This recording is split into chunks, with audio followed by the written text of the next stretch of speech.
Moeda, ou dinheiro, é uma ferramenta criada pelo ser humano para facilitar trocas. Qualquer coisa que seja aceita por ambas as partes de um negócio, que tenha valor perene, seja fracionável, fácil de carregar, pode ser dinheiro. O problema todo mundo sabe, você aprendeu lá no pré-primário. Eu tenho 3 galinhas que não preciso e quero trocá-las por milho. Você tem um porco que não precisa e quer trocar esse porco por 3 galinhas. Infelizmente não temos como fazer esse negócio. Mesmo que o porco tenha o mesmo valor que as 3 galinhas, eu não quero porco, eu quero milho. Porém, se ambos concordarmos que sal é algo perene, fracionável, fácil de carregar, você pode vender o seu porco no mercado para alguém que queira, obtendo o valor dele em sal. Você me dá o sal em troca das galinhas e eu uso o sal no mercado para comprar milho com alguém que tenha milho para vender. Substitua o sal por reais e você vai ver que é isso que acontece no dia a dia nosso. Isso é dinheiro. É só algo que pode ser usado para facilitar trocas. Qualquer coisa que tenha valor perene, ou seja, que não se estrague facilmente, que o valor seja reconhecido pelas partes. Você pode achar que esterco tem valor, mas eu não acho, então não serve de dinheiro. Tem que ser fracionável, ou seja, tem que ter pequenos valores, porque tem coisas que custam muito dinheiro e coisas que custam pouco dinheiro. Então, por exemplo, se usarmos alguma coisa cara, valiosa, como uma vaca, como dinheiro, como é que eu vou fazer para comprar pão? E lógico, tem que ser fácil de carregar, porque o ponto todo é que seja algo útil para facilitar o comércio. Infelizmente, o conceito de dinheiro é algo que ficou absolutamente ligado à moeda estatal hoje em dia, a ponto de algumas pessoas questionarem: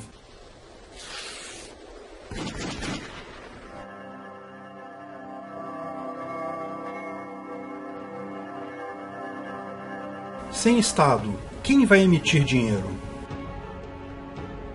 Como falamos, qualquer coisa pode ser dinheiro. Podemos usar algumas das coisas que já foram dinheiro no passado, tal como ouro, prata, pedras preciosas, etc. Mas também não há qualquer dúvida que já surgiram dezenas de moedas privadas novas hoje em dia. Quem joga jogos como o Dota 2, que tem todo um sistema monetário lá dentro, o Linden do Second Life, que anda meio esquecido aí, mas ainda tem gente que trabalha e ganha Linden no Second Life, nada impede você mesmo de criar a sua moeda. O grande desafio é a credibilidade. As pessoas que usam a sua moeda precisam acreditar que ela tem valor perene, que você não vai, por exemplo, criar milhares de moedas do dia para a noite, fazendo o valor daquela moeda cair de uma hora para outra. E é exatamente essa falta de credibilidade que está minando as moedas estatais. Ninguém mais acredita em dólar, real e essas outras moedas estatais que estão por aí, porque elas estão na mão dos governos. A gente até usa elas, porque dada a alienação econômica do grosso da população, elas ainda são úteis, mas acreditar nelas como valor perene não dá mais.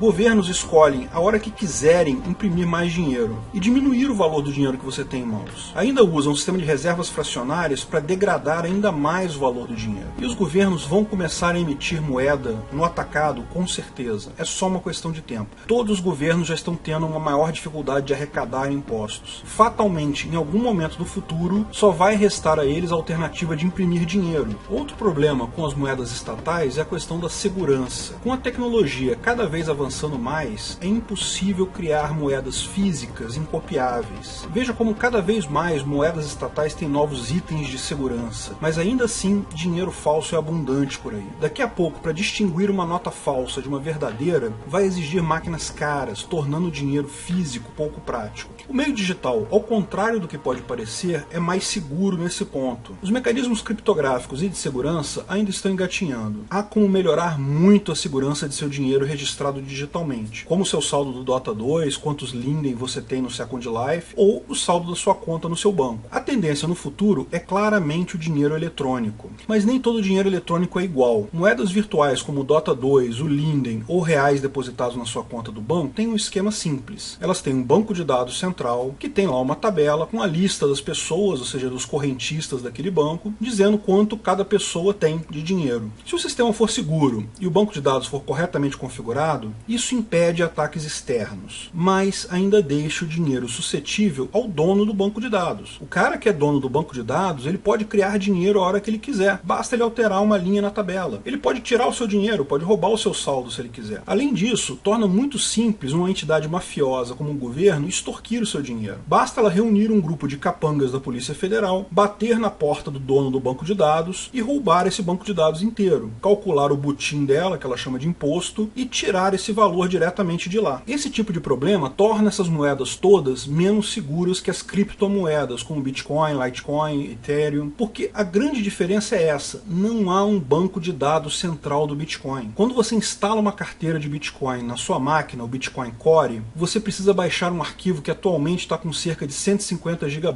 mas ele cresce 1 GB por semana. Esse arquivo contém todas as transações de Bitcoin desde a primeira emissão. A sua carteira vira uma cópia do banco de dados do Bitcoin. As informações nesse banco de dados não dizem simplesmente fulano tem X Bitcoins, Beltrano tem Y Bitcoins. Não é assim. Ela tem cada transação de Bitcoin em toda a história. Então, tipo, Satoshi minerou X Bitcoins em 31 de outubro de 2008. Satoshi enviou Y Bitcoins para fulano em 1º de novembro de 2009, e etc. Ou seja, cada Bitcoin minerado e cada transação de troca de Bitcoin está registrada ali. Quando você vê o seu saldo, ele é calculado, começando do dia 0 do Bitcoin, somando todos os Bitcoins que você minerou, os Bitcoins que você recebeu de outras pessoas e subtraindo, evidentemente, os Bitcoins que você enviou para outras pessoas. E mais, não há indicação de quem fez a transação. Na verdade, existe uma chave sua que é usada para indicar suas transações, mas só você sabe qual é a sua chave. E você precisa usar uma senha da sua carteira para ter acesso a essa chave. Então, mesmo que, por exemplo, os capangas da Receita Federal batam na sua porta sem a sua senha, elas não têm como recuperar a sua chave e saber quantos Bitcoins você tem. E se você tiver a sua senha e um backup da sua carteira, mesmo que eles levem a sua carteira inteira, você não perdeu nada.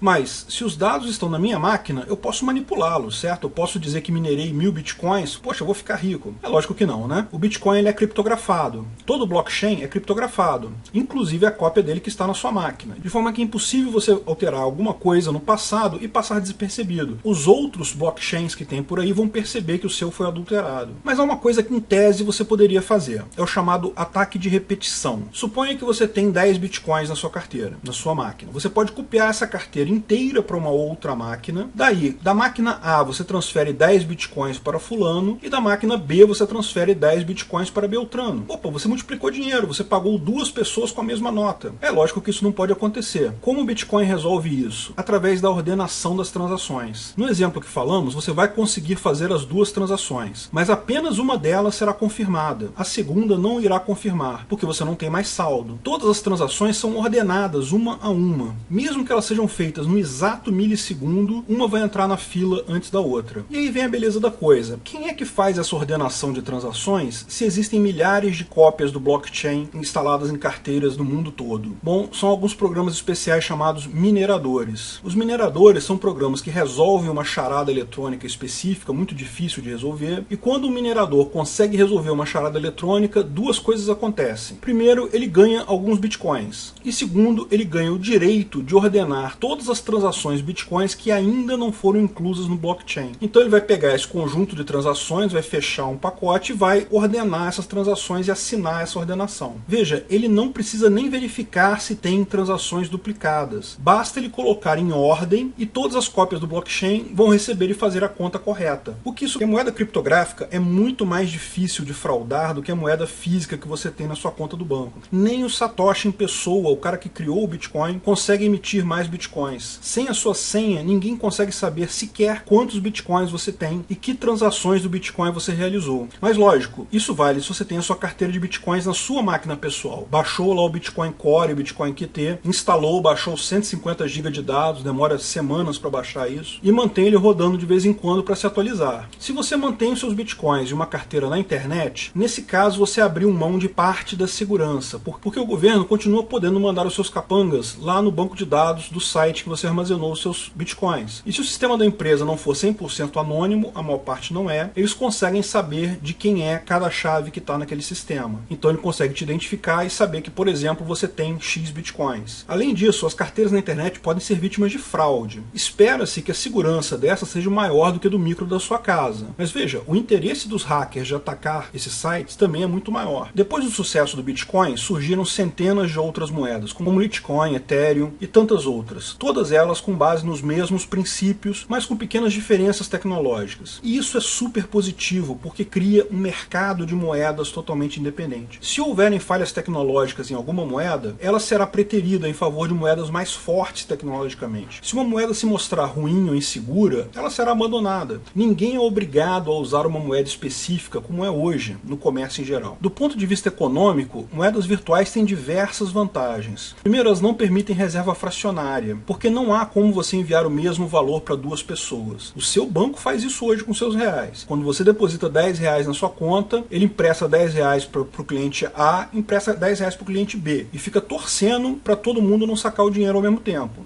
O Bitcoin até possui criação de nova moeda, mas é de uma forma previsível e controlada através da mineração. Portanto, não é uma moeda inflacionária. Ninguém pode aparecer com milhões de novos bitcoins e fazer o preço despencar, como o governo faz com os reais, gerando inflação. Não está sob controle de ninguém em particular, a não ser do mercado de moedas. Se o Bitcoin se mostrar muito instável, logo vão surgir outras moedas com correções e essas vão ganhar espaço do Bitcoin. Veja, o Bitcoin é uma moeda, não é investimento como muita gente encara. Como moeda, ela é uma ótima opção. Quem faz projetos no exterior, quem tem que mandar ou receber dinheiro do exterior, é uma opção excelente. É muito rápido e barato. Até pode ser usada como investimento, né? Tem gente que compra dólar no Brasil para investir em dólar. Mas é importante notar que esse não é o objetivo do Bitcoin, não é o objetivo da moeda. Muito importante você saber que, se você está investindo em Bitcoin, você está assumindo um risco por sua conta. O Bitcoin não foi feito para isso. Finalmente, é importante lembrar que estamos engatinhando nesse processo. A quantidade de negócios que conseguimos fazer com Bitcoin ainda é mínima. A maior parte das vezes ainda temos que trocar Bitcoin por moeda estatal antes de gastar no supermercado, por exemplo. Mas já existe uma boa quantidade de supermercados online. Para esses caras receberem Bitcoin é muito simples. Eu consigo imaginar isso no futuro facilmente. Comprar material de computação, qualquer coisa da área de tecnologia, já é relativamente simples de se comprar com Bitcoin. E isso está aumentando. No Japão, empresas aéreas já aceitam Bitcoin para comprar passagem. Em algum momento, o Bitcoin ou outra moeda digital futura vai cair nas graças da população. E muito antes do povão em geral começar a usar Bitcoin para comprar pão na padaria,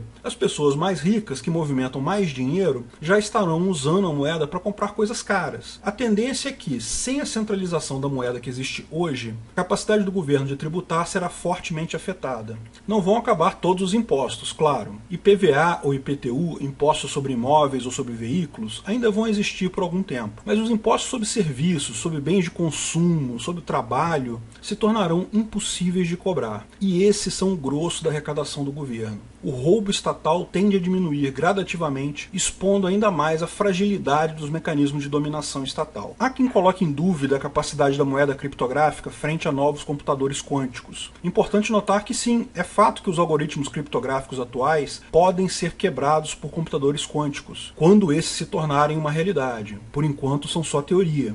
Mas existem computadores criptográficos quânticos. Ou seja, quando a computação quântica se tornar uma realidade, o que vai acontecer é a migração de moedas digitais para uma nova geração de moedas digitais baseadas em criptografia quântica. As moedas digitais não são tudo, nem são indispensáveis, mas fazem parte do conjunto de novas tecnologias descentralizadas que vão inviabilizar governos. A nossa liberdade da escravidão estatal está cada vez mais próxima.